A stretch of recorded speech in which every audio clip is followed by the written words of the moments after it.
Good afternoon. It's Friday the 22nd of May 2020, just after 1 o'clock. Welcome to UK Column News. I'm your host, Mike Robinson. Joining me in the studio today, Patrick Henningsen from 21st Century Wire. Welcome to the programme, Patrick. Great to be with you, Mike. Well, we're going to get straight on with vaccines, Patrick, because Boris Johnson and Bill and Melinda Gates held a telephone call late on Wednesday. Boris was joined by Kate Bingham, who's chair of the UK's Vaccine Task Force. They apparently were discussing the UK's contribution to helping countries around the world tackle coronavirus and the very important work of the Gates Foundation in this area. So that's good stuff. They both apparently expressed their hope that a viable vaccine would be found as soon as possible. And they also shared their commitment to the vital work of Gavi, which is a vaccine alliance, and they were looking forward to the Global Vaccine Summit, which, Patrick, will be a virtual summit. It's being held on the 4th of June. It's being hosted by the UK, but it's going to be a virtual summit.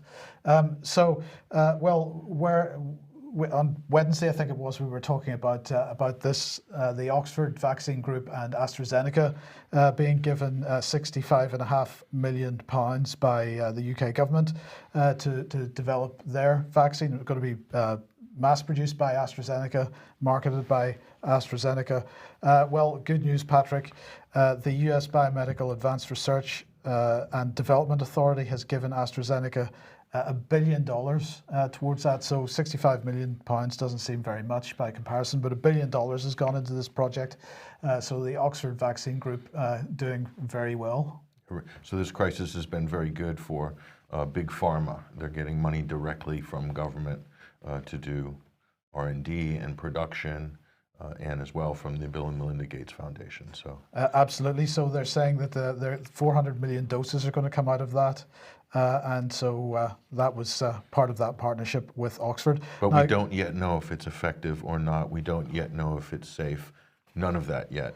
No, absolutely not. They're just projecting forward. Absolutely, no, that's absolutely right. Now, the Oxford Vaccine Group, it's a bit unclear exactly whether how much of this money went to the Oxford Vaccine Group itself. But I mean, Oxford University gets a lot of money from the Bill and Melinda Gates Foundation, and $12 million from 2019 going towards vaccine-specific research at Oxford. So I would imagine it's going to the Oxford Vaccine Group. Bill and Melinda Gates don't say that specifically, but that's part of a couple of $100 million grants each year to Oxford University. So plenty of money going in there. Well, we saw this with, Mike, after the war on terror. A lot of the grants and a lot of the money coming from government going to universities was for, Department of Homeland Security type applications, security, surveillance, data mining, and things like this. This is where the money was, basically. So now this is similar to a post 9/11 situation where all the institutions, if they want to get research grants, well, if you're doing anything in this department, anything at all, you could probably submit and be successful in getting a grant. So this is a type of a gravy train of sorts. The same with the climate research, Mike. Right after the climate change movement was really bubbling in 2006 with Al Gore's film, that's where all the money was anything related to climate change. You submit your grant, you get your money. That's what we're seeing here.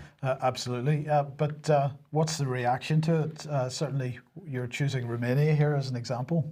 Well, this is just one story I wanted to highlight, just to give you one example of how one country is reacting to the specter of mandatory vaccines.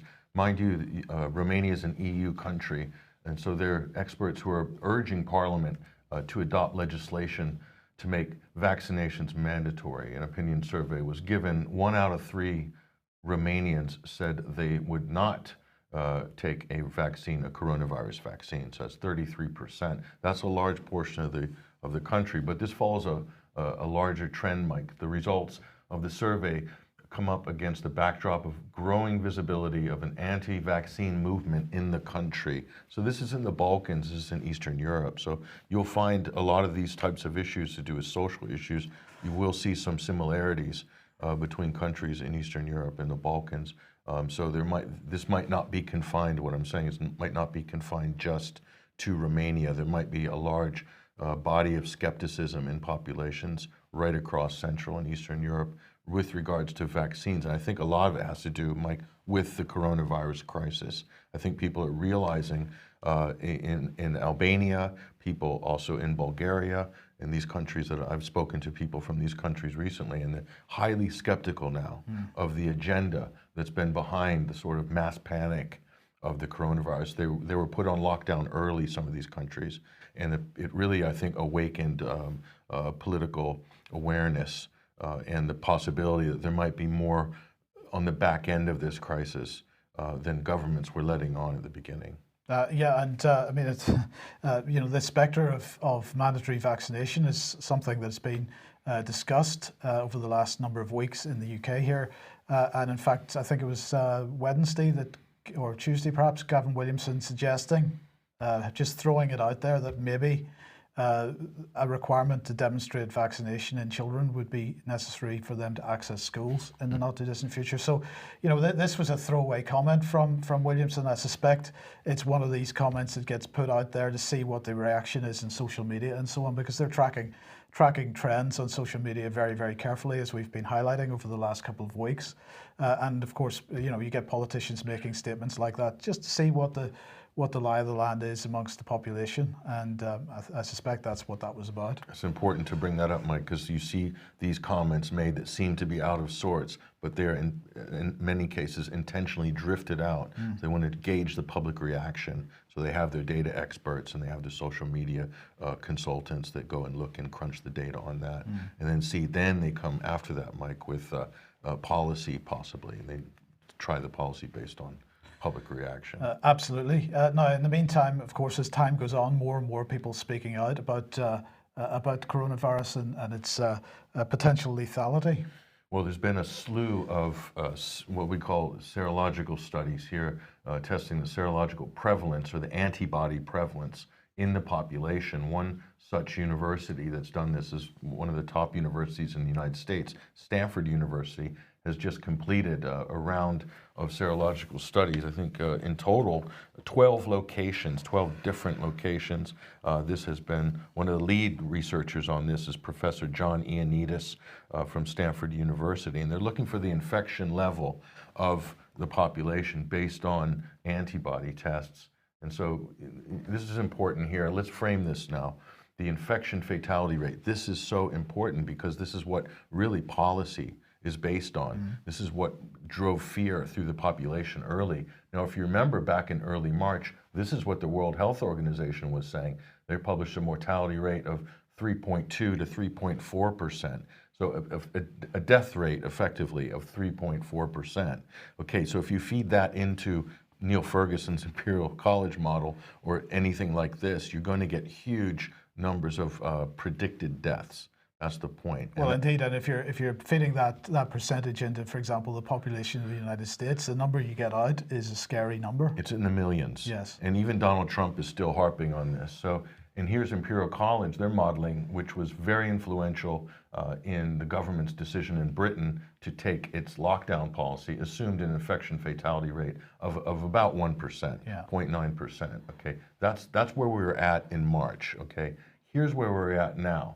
So both of those were basically wrong, completely bogus. Okay, so totally over-exaggerated. Here's where we're at now, Mike. Estimates between 12 locations, 12 different regions, 0.02%. Okay, that's 2 out of 10,000 people. And then in the end of that band is 0.4%. So that's a range there. That's in the United States. So the lowest estimates came from Japan, 0.02%. 2 out of 10,000, and in northern France, 0.04%. The highest prevalence they had in terms of a raw figure, it looks like Geneva and one village in Germany at 0.28, but still well below the initial figures that were put out by WHO and Imperial College. So this is really important. And by the way, Stanford, John Ioannidis has come up with major attacks from mainstream media, from people, because they didn't like the findings at Stanford and some of these professors were, and statements that they were saying on with John Kirby's interviews with Journeyman Films, which got pulled down off of YouTube. John Ioannidis' film pulled down, Wachowski's films pulled down. Those interviews were taken down, censored by YouTube. The establishment did not like what they were saying, and all they were doing was reflecting the real data. Stanford's estimates, Mike, is not shocking, what we just shown there, and it's in the middle of all of the serological studies that have been done worldwide in the last month. So Stanford's like pretty much right in the middle of everybody from the Danish studies to other American studies and other international studies. So it's not extreme, these findings. In fact, there's much lower ones from some other studies that have been done.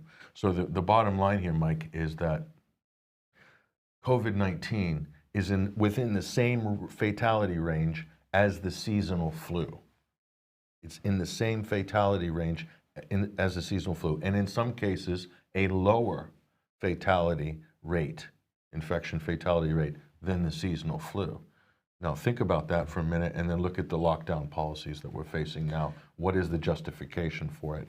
Okay, I can see they didn't have that information before, but they certainly have it now. Why are we continuing with lockdown policies and closing of schools and so forth? Absolutely, and of course the results of lockdown policy, aside from the number of deaths that have come as a direct result of the lockdown itself, the economic impact starting to be felt. So here is the tax income just released by the Office for National Statistics. Tax income, this is PAYE income, and we can see that it has absolutely collapsed in April. Quite a spectacular drop from the trend from the previous couple of years, several years. And let's have a look at VAT income. It's very, very similar. Now, of course, all the shops shut, but that doesn't explain it all because they're still online. You can still purchase online. So this is a significant fall in economic activity here. And as a result, as many people reporting this morning, a massive increase in public sector net borrowing, excluding public sector banks. This is Office for National Statistics graph, and you can quite clearly see what the situation is there. So they've borrowed a record-breaking £62.1 billion in April. This is the highest figure in a single month since records began in 1993, and it's 51.1 billion pounds more than the government borrowed a year ago in April 2019. This is a pretty significant situation and only likely to get worse as the furlough scheme has been extended and various other programs, including support, other support programs have been extended. Well, yesterday then the Governor of the Bank of England was very excited. Here he is, Andrew Bailey, paving the way for negative interest rates. And he said that bank officials are considering all options. This is only a few weeks from when he basically said that there was no way that the Bank of England was prepared to consider negative interest rates. But it gets better because the UK government, through the Debt Management Office, have decided that they want to issue negative yield bonds, which means if you get some government bonds from the Treasury now, they are going to be 0.003% is the yield on those. That's the return on your investment.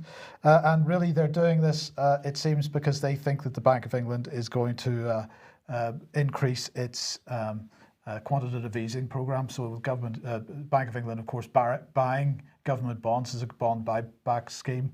They're going to get the Bank of England to put a lot of money into the government through this debt that they're increasing. And as you've reported before, Mike, and as David Scott also has shown on the program, how much money the United States government is dumping on the balance sheet, on the Federal Reserve's balance sheet, upwards of $10 trillion, and the cascading effect that's going to have going forward. And this brings us to the original point, Mike, about the infection fatality rate, about Imperial College, that they went for the worst case scenario. Mm-hmm. So now that we know that the worst case scenario isn't actually valid, given the cost of lockdown, Mike, it's compounding every day. Mm-hmm.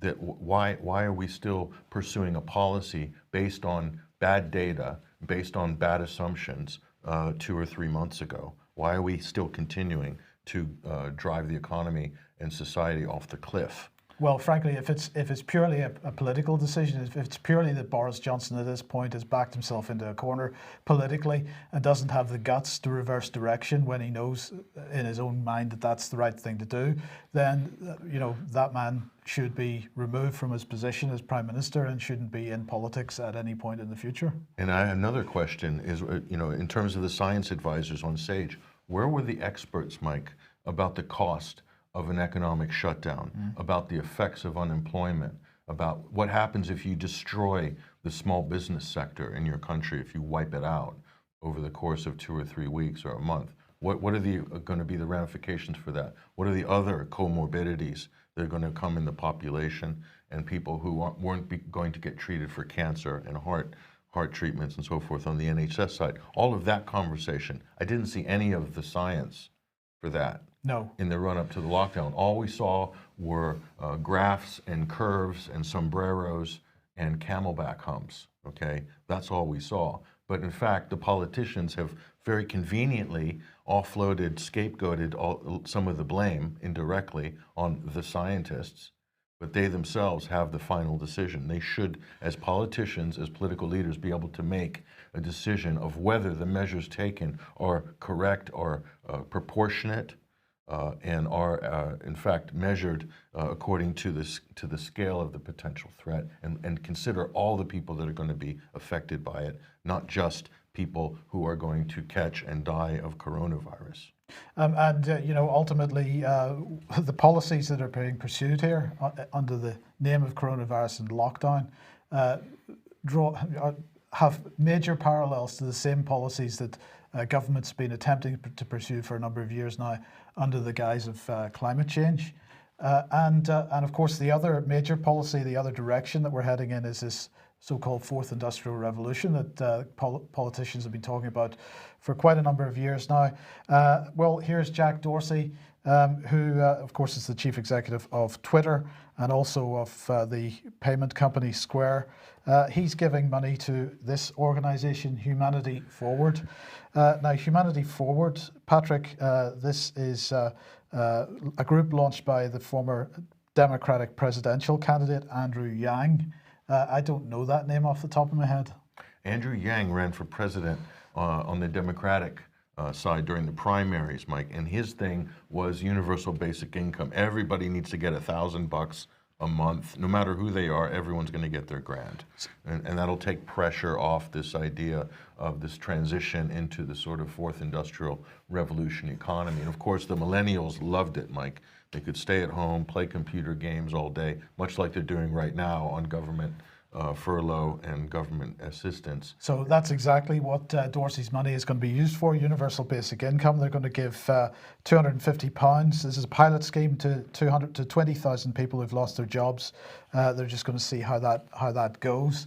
But Dorsey absolutely sponsoring heading in that direction. 250 quid a month? Dollars. It's a pilot scheme, so don't get, it's obviously not, it's not realistic in a sense, but it is a pilot scheme. So in America, that's burgers and fries for a month, for basically. A month, yes. Very good. Yeah. Well done, Jack. Now, what about mainstream media? What have they been up to? Well, we know what a great job they've been doing covering the coronavirus. We've been criticising them for many, many years for the fact that they haven't been doing much of a job. But the reason that they deserve particular criticism at the moment, of course, is because they've been receiving so much money direct from government in order to push the government line on coronavirus. So what's that done to newspaper circulation? Well, this is ABC. And ABC is the organisation that gathers the circulation statistics for the newspapers. So what they have published yesterday was this. This just some examples of the circulation rates, the falls in circulation over the course of April.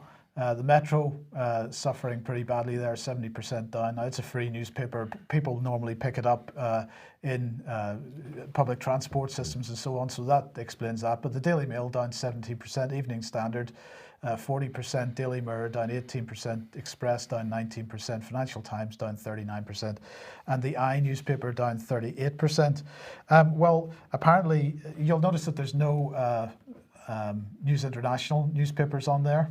Well, the reason for that is very simple. Apparently, they don't like these statistics being public. So ABC has decided that there's going to be new reporting options for news brand statistics now, and they're not going to make those public anymore. This is going to be internal to the industry and to agencies, to ad agencies only, so no more understanding or knowledge of what the circulation figures are. So what this effectively does, Patrick, actually, is that these circulation figures have been part of the competition between newspapers. It's a healthy competition. Who's going to get the biggest circulation? It's sort of a ratings measure. So by removing this, they've effectively removed the competition between the various mainstream outlets. It's effectively operating, it has been for some time, Patrick, but this takes another step. It's effectively operating as a cartel rather than as any kind of open, free market, free competition market. So that shatters any expectations that you're going to see any independent editorial policies or challenging the government line consistently. And this goes back to the previous story that we reported last week, Mike, about how the media, the mainstream media, is becoming dependent on government for buying advertising. So they're like their biggest advertising partner. One of their biggest is now government. And so this latest ABC announcement, Mike, added with that of the government buying up ad space in mainstream media, especially during this crisis, is quite disturbing. Well, absolutely, and it's something that we've been warning about for about 2 years, because of course when the Cairncross review into the future sustainability of the press was launched, the British government was expressing the need to somehow support and underpin and provide foundations for the free press, because without a free press, of course, they have no narrative. I have a solution, by the way, for the print media. If we used to take newspapers and roll them into logs back when I was a kid, and that would help to heat the house in the winter. True story. So maybe if houses in London maybe move to wood burning stoves, little wood burning units. No, they're banned. Oh, they're banned. Yeah, okay. they're being banned under the latest climate change regulations. So that won't work. So that won't work. Sorry. We'll think again. We'll think about that. Yeah. Something. Okay. Well, look. Let's move on to schools, Patrick. Well, this is a big story. This is dominating a lot of the headlines, and this is really the result of UK teachers' union strikes over safety fears. So this is holding up the opening of schools in the UK because teachers in the UK, or at least the union, not necessarily all teachers, don't believe it's safe. They want the government to guarantee it's going to be safe from coronavirus when they go back to school. And here's the Mail pointed out just a couple of days ago, 22 European countries on the continent are allowing pupils back to class. In fact, some have already been in class now for about a month.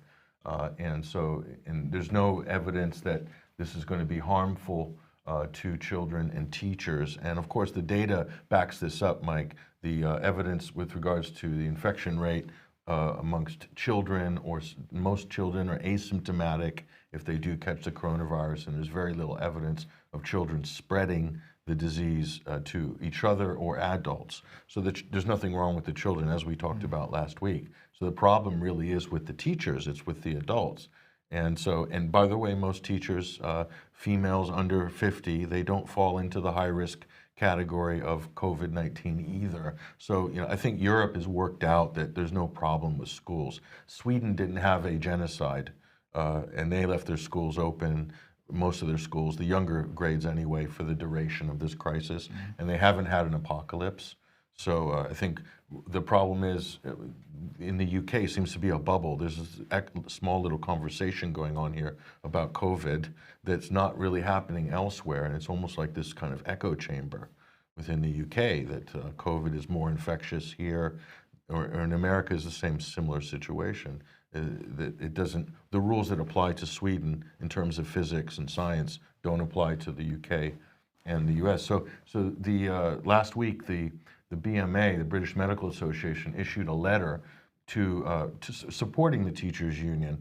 We didn't show the letter on screen here, but they basically said that there is a risk there, and they sort of do respect the teachers' rights to. And there's so much is unknown about the virus still, they're saying. Well, this isn't actually true, but here's Dr. Peter English. He is the chair of Public Health Medicine Committee at the BMA, and this is what he's saying. This is just one paragraph we've lifted out of his statement. Equally, one of the first reports on the epidemiology of the virus to come out of China suggested that children were just as likely to be infected as adults. This was at a time when the R0 value in the region had been reduced by 0.4 by social distancing and contact tracing, and is therefore similar to the current situation in London. Now, this is the head, Mike, of public health medicine for the BMA, and what the statement here is not correct. It's not really, this doesn't add up or measure up to any of the other experts in the field internationally, what they're saying here. And so it doesn't measure up to the current situation in London at all, because we're at the end, we're already out of the epidemic, as it were.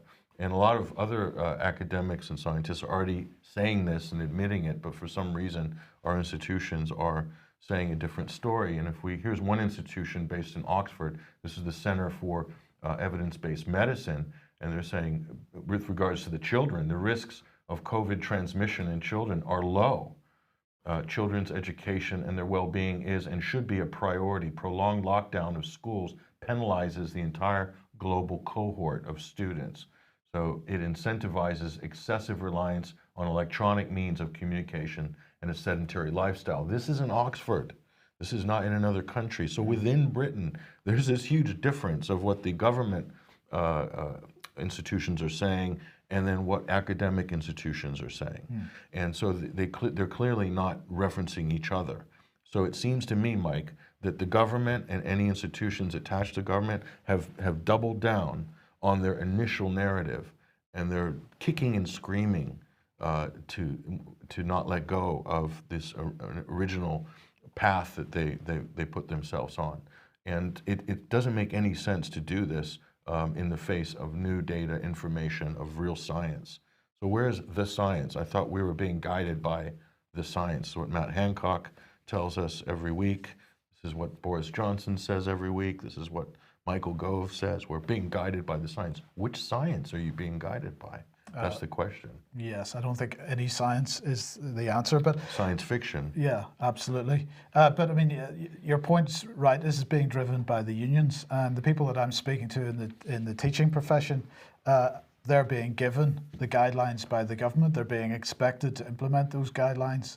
There is quite a bit of fear amongst some teachers in the UK, driven by the unions, because that's where they're getting their and the media. But you know, they trust the unions, and the unions have, for whatever reason, we've discussed that on previous programs, decided that they've got to keep pushing for continuation of the lockdown. No, the BMA, the British Medical Association, has backpedaled slightly since last week. They've backpedaled a little bit on their initial support of teachers, saying that, you know, that don't be over-focused on the fear, and to maybe we need to look at the science, basically. So they have pulled back a little bit on where they were last week. So there is some progress being made towards, looks like, towards common sense and real data. Patrick, the question is, when did COVID-19 and coronavirus first appear? And it looks like France suggesting earlier than we've been told. That's right. So we saw the story that came out a few weeks ago that shocked a lot of people about cases in France being spotted at the end of December. So this would really put it before the initial timeline, both for China and for Europe and the West. And so this story came out in Le Figaro, and France is basically saying they're pushing that possibly back till mid-November. Traces of coronavirus detected, and they're doing a review of X-rays and scans, CT scans, over the last couple of months into 2019. This is what they've found. Radiologists have found what they consider to be direct matches for COVID-19 in patients during that period. And so what they're saying initially was that what if the coronavirus had appeared in France much earlier than we imagine? Several recent studies tend to confirm this. At the beginning of May, doctors in Bondy had found a case of contamination dating back to December 27th, 2019, thanks to a reanalysis of samples. So that would predate the Chinese announcements on the 31st of December. So and they go on and they break it into three categories here. This is how they're filing their results. A, not suggestive of COVID. B, compatible with COVID and C, typical of COVID. So this is important to note here. This isn't an exact discovery here. They are also using analysis, Mike. So it's not exactly blood tests and so forth on this side. So it's inconclusive, basically. So there's a lot more work that needs to be done on this to be more conclusive. But it seems there are clues, at least with the French studies, that COVID was within the population much earlier than February. Well, let's move back to the United States then. And well, Donald Trump, he can't do no right at the moment. Is he wearing a mask or is he not wearing a mask? Well, he says he wasn't going to cave into the mask thing, but someone caught a snapshot of Donald Trump. This is during a tour of the Ford plant in the United States here, but apparently he's caved to pressure. At least he didn't intend to be spotted, but this was released on NBC News. And this is the Donald. There's a close-up of the mask. As you can see, it's got the presidential seal on it. That will fetch a few quid on eBay, I think, to get your hands on one of those. But it's probably made in China anyway, so that's neither here nor there. But there's a lot of debate, Mike, about the effectiveness of masks. A lot of studies are coming out now saying that the masks aren't terribly effective and in fact can be harmful to people wearing them for long periods of time. There's already a huge amount of complaints from service workers who are passing out on shift because they're breathing in CO2 all day. There's a lot of complaints about this. There's a lot of stuff in the press right now. We might cover that in the future. But it looks like it's a bit ridiculous that everyone just started wearing masks in the last couple of weeks, really, in the United States, when in fact the statistics show it's a fact that infections had peaked before lockdown in mid-March. Same in the UK and the United States. So there's less of a mask obsession in the UK, I think, in Europe, but in the United States, it's become kind of a fashion statement. In fact, it's become a partisan fashion statement. Yes. Democrats wear masks, Republicans don't, but conservatives don't, or far right don't. There's all sorts of characterizations with politics. So. Yes. Okay. And let's move on then to pro-lockdown propaganda. Well, pursuing that partisan situation. This is in the Atlantic, and look at the headline on this: Georgia's experiment in human sacrifice. Is it any wonder the mainstream media is collapsing in a heap? So the state is about to find out how many people need to lose their lives to shore up the economy. So this sort of stuff gets a lot of play, as it were, with the Democrat readers, with the liberal readers. And so again, but it flies in the face of the real trajectory of the epidemic, which is already over, basically. So they're basically making the argument that it's economy versus lives, that you're risking lives by opening up the economy, and that's ridiculous if you know that there's no risk to getting COVID in the workplace or outdoors. And not only that, that all of the people below a certain age, Mike, and who don't live in nursing homes are really not going to have any high risk at all of being hospitalized for COVID-19. Yeah. But still, this narrative dominates. And so where does it take us? It takes us here.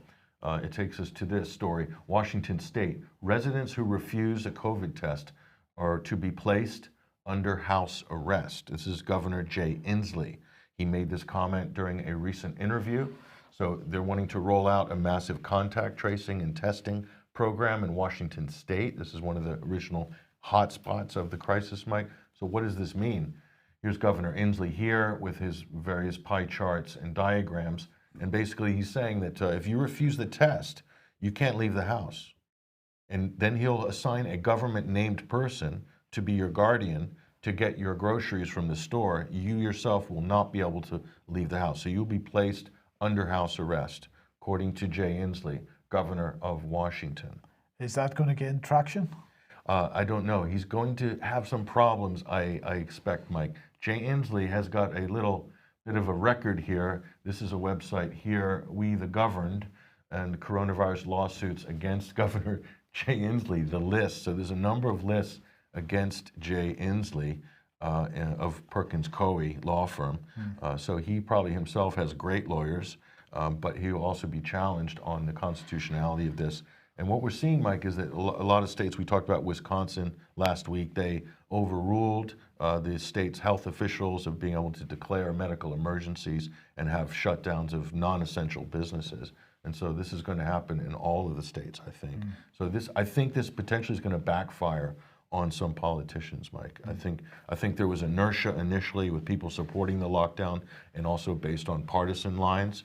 But now, as the reality begins to set in, there's going to be a huge amount of tort and lawsuits as a result of this, and it's going to be massively damaging. Here's the game plan, though. This is what Inslee is pushing out. This is kind of the contact tracing. They're calling it box in the virus. Of course, this is completely useless because the virus has already well and truly made its way out of the population. This was Dr. Sunetra Gupta from Oxford University's, she's a professor of theoretical epidemiology. She did an interview with Unheard recently, and basically she said that the virus is on its way out. She's talking about the UK, and I think very much the same in the US. So if you look at this whole idea of mass testing and mass contact tracing, I mean, look at the amount of surveillance in this so-called box diagram, Mike. Look at it. Confined if exposed, widely tested. You keep testing until you're negative, and then you're allowed to be free again, but anybody within such and such, distance of you will have to quarantine and be tested as well. It's just a mess. I mean, to do this for, as some of the academics were saying, including Noakes, to do this for STDs was difficult. And the point is, it's pointless to do this contact tracing, mass testing, contact tracing after the virus is already gone. It's pointless unless they're doing it to ramp up as a permanent policy. Right. And so it's useful maybe at the beginning when the initial outbreak happens, if you do catch it early. Maybe in Taiwan and South Korea, they were fortunate enough to maybe catch it early enough, or Singapore, for instance. But even then, that's not necessarily why the fatality rates were so low. Why are the fatality rates so high in the US and the UK? It's not really all because of the coronavirus. No, not That's at all. the problem with the whole conversation. Absolutely. And so here is, this is another glimmer of hope here. Ohio judge has basically ruled that the designation of non-essential businesses is arbitrary, unreasonable, and oppressive, and has basically reversed that decision, and a judge has ruled on that in Ohio. So this is happening in other countries as well, Mike. So this, you're going to see more and more pushback. I think within weeks, there's going to be just so much inertia that anybody who's remaining in any lockdown or major social distancing regimes going into June is going to be really on their back heels. Yes. And then one of the other narratives that's been pushed and continues to be pushed at the moment is the question of whether the virus stays on surfaces, whether this is the way that you're going to catch it. This was huge. You remember at the beginning of this crisis, this is one of the things that drove paranoia and actually drove the social distancing paradigm, was the idea that the corona lives on surfaces and you can get infected by just touching anything. So this really drives the majority of the narrative. And so God spoke just yesterday, or a couple of days ago, the CDC in the United States. This is the voice of God in America. And this is what God said to USA Today. COVID-19 is a new disease as we are still learning about how it spreads, said the CDC's updated guidelines. They're updating them constantly. And the new update says, well, this idea of the corona spreading on surfaces, we're not so sure about that. They're saying it may be possible for COVID-19 to spread in other ways, but these are not thought to be the main ways the virus spreads. They're talking about on surfaces, Mike, okay? So they go on here and said, the CDC said that catching the coronavirus from boxes delivered by Amazon or your takeout food bag is highly unlikely because of poor survivability of these coronaviruses on surfaces. This is the diametric opposite of what we were told just 2 months ago, okay? So this is driving the whole effort towards don't touch anything and also contactless payments. Remember this story? This got huge amount of traction initially. Dirty banknotes may be spreading coronavirus, World Health Organization suggests. So this came all the way down from the WHO. And what's the bottom line here? Cash is dangerous. So this whole idea effectively was propaganda to drive society towards a cashless model. And that cashless model you can see in the World Economic Forum. It fits very nicely into their COVID action plan. And their fourth industrial revolution plan as well. The new normal. So the new normal is cash is dangerous, cash is dirty, we need to get rid of cash. So it's preposterous. In fact, if people need to look at this and absolutely reject the idea of this idea that cash is dangerous and that this is the new normal. And there's a lot of businesses that are saying that, well, we're really looking out for our customers' safety by not taking cash, okay? That is absolutely ridiculous. But yet, that got so much traction, and it's become policy for a lot of retailers. Absolutely. So where does that take us? Well, this was sort of backed up here, Mike, by WebMD. This is their chief medical officer, and this is what he's saying.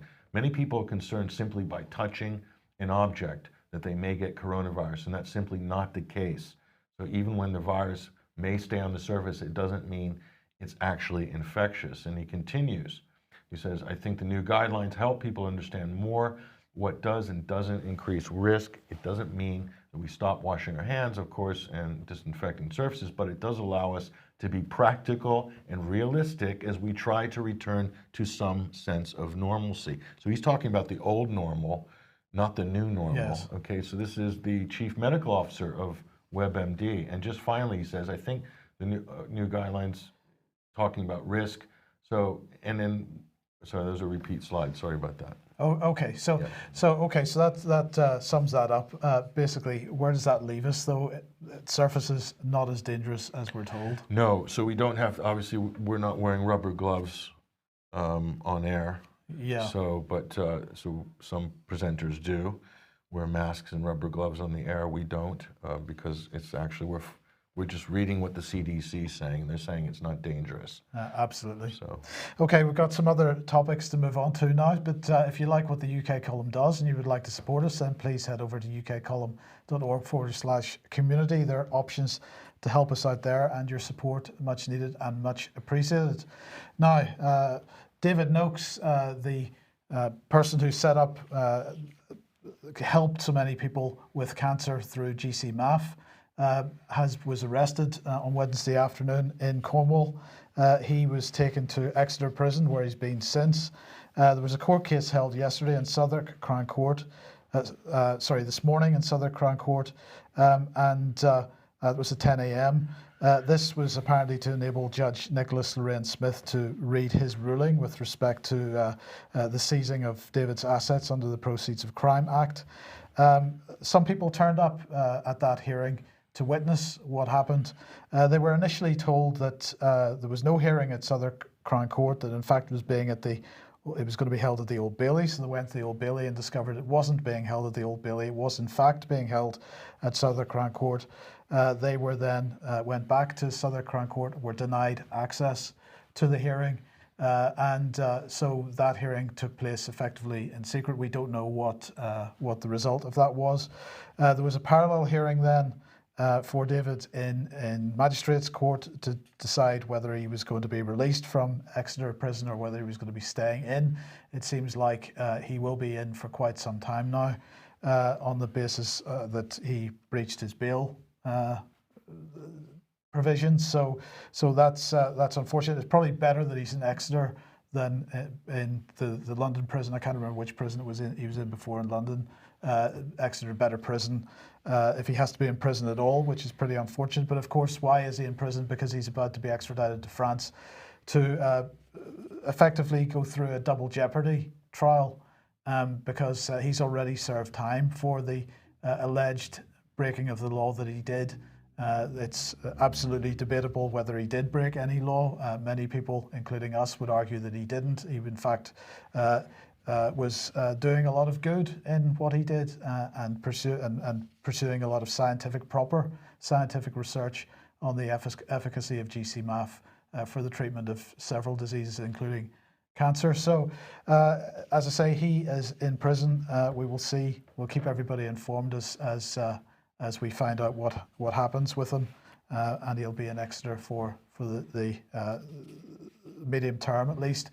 We do have a prison number for him. We will tweet that out and we'll make that available in the notes for the video on YouTube and also on the UK Column website if anybody wants to write to him. Now, on Wednesday, we were highlighting this situation with Tobias Ellwood, the fact that he is head of the Defence Select Committee, and as head of the chairman of the Defence Select Committee, is there to hold to account the Ministry of Defence, the British military, including 77th Brigade. And we were making the point that unfortunately Tobias Ellwood, of course, is still a reservist with 77th Brigade, a lieutenant colonel in 77th Brigade. And we were asking, was this not a massive conflict of interest? Well, actually, quite a number of people have taken up that question and are asking that on many different platforms. And we were contacted then by someone very close to senior military who has said that some very senior military are asking the same question. They're getting extremely concerned about this. But they're also asking the question of, you were talking about the videos being taken down off YouTube. Recently, quite a lot of videos being taken down from YouTube, and they're just asking the question, senior British military, serving military, asking the question, how much 77th Brigade influence was there on YouTube to actually identify which videos needed to be taken down? They're asking these questions. I think we need to be asking these questions as well, Patrick. Because they are using external advisors, Mike, like the Atlantic Council, the DFR labs. They are advising Facebook, advising Twitter, and they're on all these fake news and fact-checking committees. So the whole fact-checking thing is completely corrupt. Yes. And so you have a lot of these parties. And if you have a government agency as well involved in that, that's even more disturbing. Absolutely. Now, Boris Johnson doubling down this morning on the 2 metre thing, which of course there appears to be no scientific evidence to back up at all. The World Health Organization says 1 metre, by the way. Right. 3 feet and 1 or 3 meters, yeah. No, 3 feet, 1 yeah. metre. 3 feet, 1 meter, yeah. So when outdoors, keep 2 metres apart, says Boris Johnson. He's put a signature on there. That's really impressive. Well, one person who wasn't social distancing over the last couple of days was Nigel Farage, and he has been getting a significant amount of criticism in the press for doing that. Now, of course, he condemned here by The Independent for a boat trip into the English Channel to report the migrant invasion.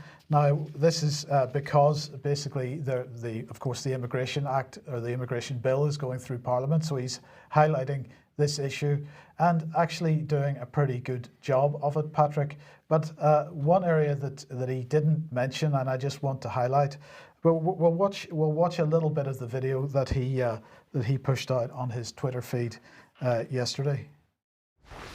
So here we are, middle of the English Channel. We're right on the edge of British and French territorial waters.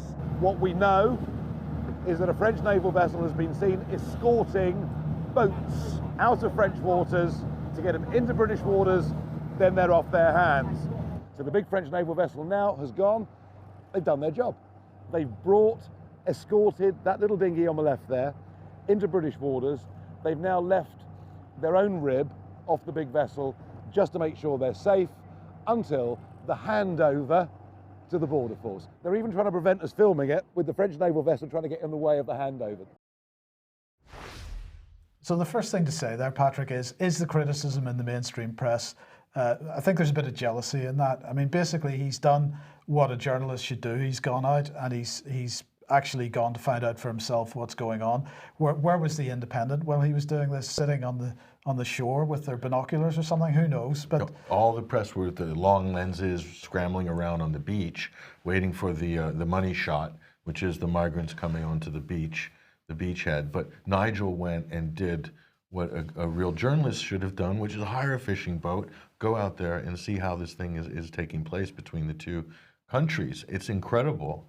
So thumbs up to Nigel Farage. He might have a future as a top journalist. He's certainly doing more than Piers Morgan. Well, absolutely. Now, he's making the point, of course, that what appears to be happening is that the French Navy handing off migrants from French waters to the UK, the British Navy in British waters. That appears to be what's going on. And the question is, how is this happening? Well, of course, the Franco-British relationship really kicked off in 2010 with the Lancaster House treaties when David Cameron brought us into a 50-year defence pact with the French. But the immigration aspect of this came from the second round of Franco-British treaties, which the meeting took place, the summit took place in Sandhurst in January 2018. We covered it extensively at the time, and this was where the immigration agreements really were written up. And of course, the argument for this was that Britain and France needed to get together to deal with the Calais jungle at the time, that camp at Calais, and we needed to pull together some joint effort to sort that problem out. This is the basis of what Nigel Farage saw yesterday, but this is also the basis of Britain and France's drive towards European Defence Union. This is something we've been pushing very hard over the last couple of years. People need to understand that aspect of it. Then finally, Patrick, I just wanted to mention this because on Wednesday's programme we were talking about Iran sending fuel shipments, oil shipments to Venezuela. The fact that the US was threatening Iran, they were threatening to seize these boats. Iran suggesting that the US, if they did seize the boats, the ships would be committing piracy. But of course, the reason that the United States is getting so upset about Iran sending oil to Venezuela is because there are sanctions in place. Well, Venezuela, Britain absolutely supporting the United States on these sanctions, and Venezuela not very happy about it. So it's perhaps unsurprising that at the United Nations a day or so ago, Samuel Moncada, the Venezuelan representative to the United Nations, is saying he's really upset about the fact that Venezuela is attempting to sell some of the gold that is held in vaults at the Bank of England because they want to raise money to help with their coronavirus efforts. And so the Bank of England has said that they will not sell the gold on Venezuela's behalf because of these sanctions imposed by the United States. So Samuel Moncada here saying it's not the first time that the Bank of England has acted as a looting agent against the people. Now it violates contracts and swindles nations, taking advantage of the pandemic, a crime against humanity. Well, it gets better because here is the British acting deputy permanent representative to the United Nations, James Roscoe, because at a couple of days ago in the UN Security Council, they were holding an event about how to lead Venezuela towards democracy. And this was Britain's position, Patrick, and I just wanted to put this on screen because it is such utter hypocrisy. We call on the Maduro to constructively engage in dialogue as soon as possible so the Venezuelan people can move forward in freedom and democracy. Patrick, how much freedom and democracy are we witnessing in this country at this time? And yet this man sits in the Security Council and makes a statement like that. It is incredible. Is Elliot Abrams writing your speeches for the British diplomats? It looks like it's coming straight from the US State Department. Absolutely. Yeah, amazing. Yeah. Amazing. Okay, we've got to leave it there for today. Thank you very much for joining me. Thank you for joining us. We'll be back as usual at the same time, 1 o'clock on Monday. Have a great weekend and we'll see you then. Bye-bye.